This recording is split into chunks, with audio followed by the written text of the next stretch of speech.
Hi everyone, in this video I will guide you how to remove table background color in Word. So first you need to click anywhere inside the table, or you can select the entire table at once. Click the small four-headed arrow icon that appears at the top left corner of the table. So once the table is selected, look at the top ribbon. A new contextual tab will appear called Table Design.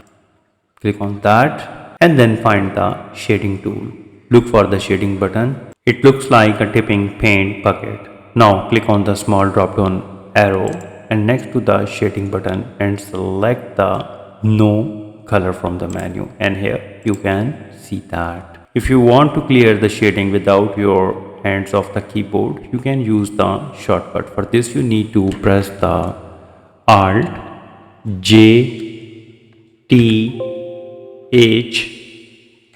all together. If the table has a pre-built word style applied to it, which includes the bond background colors, alternating row colors and specific borders, and you want to strip it entirely back to the blank state. For this you need to select the entire table and again go to the table design, and in the middle of the ribbon find the visual table styles, and here is the table styles. You need to click on this drop down arrow and click the clear on the bottom, and here you can see that this strips all shading, padding and custom borders instantly. So this way you can easily remove table background color in Word. If you think this video is helpful, please support my channel. Thanks for watching.